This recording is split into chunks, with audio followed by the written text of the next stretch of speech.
And I now invite the permanent representative of Pakistan, His Excellency Munir Akram, for the floor. Thank you, Mr. Chairman. Allow me, Excellency, dear friend, to congratulate you on your election to chair the second committee at this historic session. I extend my sincere felicitations to the other members of the Bureau. Pakistan aligns its statement with the statement delivered by Guyana as chairman of the Group of 77 in China. Mr. Chairman, today we are facing the gravest global crisis since the establishment of the United Nations. COVID-19 has triggered the deepest recession since the Great Depression. 100 million people will be pushed back into extreme poverty. The gains of decades of development will be lost. Mr. Chairman, as usual, it is the poorest countries and the poorest people within countries who have been hit the hardest by the pandemic. I hope a vaccine will be available soon. Everyone, everywhere, must have equitable and affordable access to the vaccine.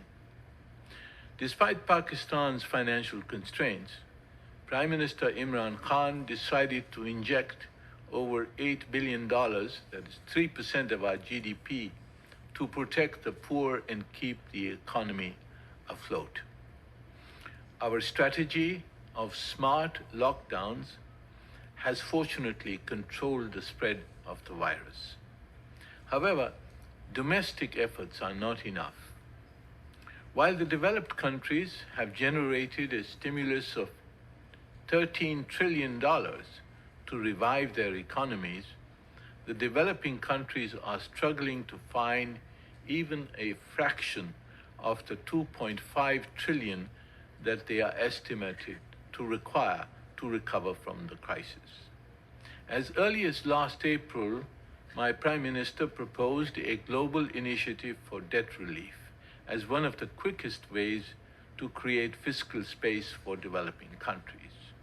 We later co-chaired the group on debt under the initiative launched by the Secretary General and the Prime Ministers of Canada and Jamaica.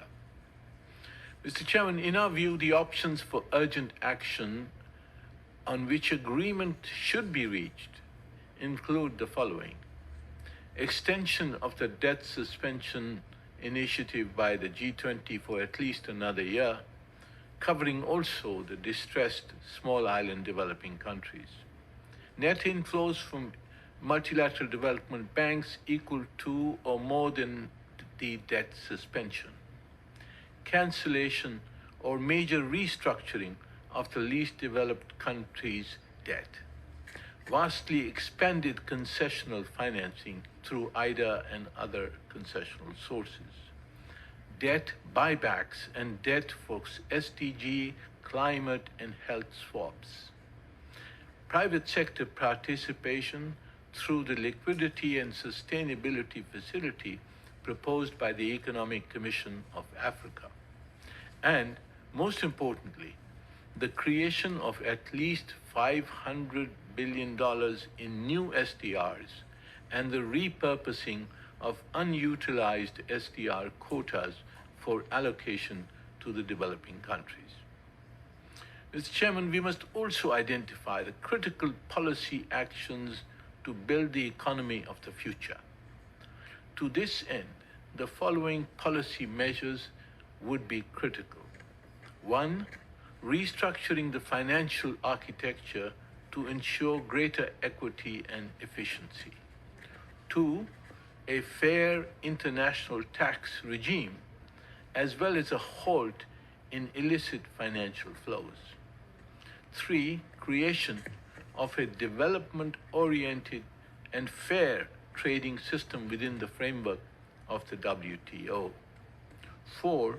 Investment-led growth, especially investment in sustainable infrastructure to ensure a resilient recovery and realization of the SDGs.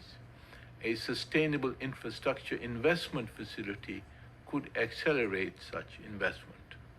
5. alignment of the intellectual property regime with the SDGs, and 6, digitalization of the economies of developing countries. Mr. Chairman, we must simultaneously take action to avoid the impending climate catastrophe.